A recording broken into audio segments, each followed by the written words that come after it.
Hello everyone, my name is Vian. I work with Frick Properties. Today we're interviewing Anne with 5 property related questions. It's going to be fast, fun and insightful. And before we start, can you please like the video, subscribe to our channel and hit the notification bell so you don't miss any uploads.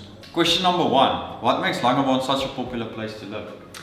I think people fall in love with Langebaan for different reasons. Like when I came here, I really loved the fact that it was a small town. So the people are a lot more friendlier. You've got the small town interaction with people, but you've also got the infrastructure that's here. So you've got the malls, you've got the great schools, you've got awesome vets, and the best therapy, of course, is Langebaan Lagoon. That's the best. Okay. Question number 2. What type of properties are in high demand in Langebaan right now? So anyone coming to Langebaan is looking more for the freestanding homes. We do have apartments, but our most popular are the freestanding. Whether they in a community, a complex, a gated area or non-gated is not really relevant. It depends on the buyer themselves. But most buyers are looking for freestanding with a garden. Remote work, so office space is ideal, and solar is definitely important for them. Definitely. Right. Question number 3. What's one common mistake sellers make? That to me, and I see it quite often unfortunately, is pricing their home too high. As an estate agent, we know what's happening in the market, we know what's selling, what it's selling for, etc. So we guide our sellers and say to them, listen, we think your property can be marketed at this range. And unfortunately sometimes, because the seller has lived in a property for so long, they've got an emotional connection to that property. So then they'll price it higher than what we have suggested to them, which is a very big negative for them, because what that actually does is buyers who are looking at property, and you're serious buyers, they know what's in the market and they know the prices of what houses are selling for in the market.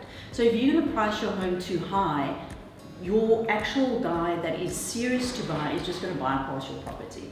And it's the first 30 days is where you're going to catch all the attention. So if you've priced it too high, they're just going to bypass you.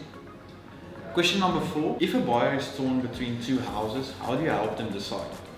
Well, what I like to do when I meet with my buyers, I like to ask them I ask them a bunch of questions which I class as their wish list.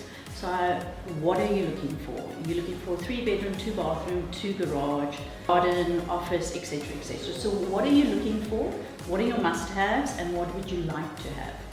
And then we go out and we go and view various properties, and if they shorted to 2 properties, then it basically comes down to what was your wish list to start off with. Okay. And if it's still, those 2 are still competing with each other, then the other question is, which one felt like home? And then usually settles it. Okay, cool. Okay. Last question.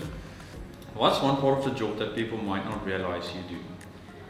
I think people have this misconception that estate agents take buyers to homes, walk them through 1 or 2 homes, and then they sign the documents and off we go. But it's actually really complicated. There's a lot of preparation that goes into everything. There's a lot of paperwork that goes into everything. There's a lot of problem solving.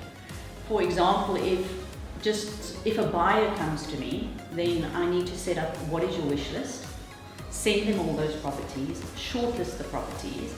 Then if they say to me, okay, these are the 5 houses I want to go view, I need to arrange all those 5, making sure that they fall within the time frame on the same day, and then take them through to that. Then they make a decision, then the paperwork starts, then the COCs start, which is compliance certificates for electricity, gas, etc. Only then does it go, then it goes to the attorneys, and then we negotiate with the attorneys. So there's a lot of stuff happening in the background that people don't actually realize we do. A lot of people assume, estate agents show 1 or 2 houses, buyers fall in love, sign documents, and they get fact checks. Unfortunately, it's not like that. I wish it was, but it's not. And thank you so much for coming out, and thanks for the insight to property-related market questions in Langebaan. And thank you so much for watching. See you on the next one. Cheers.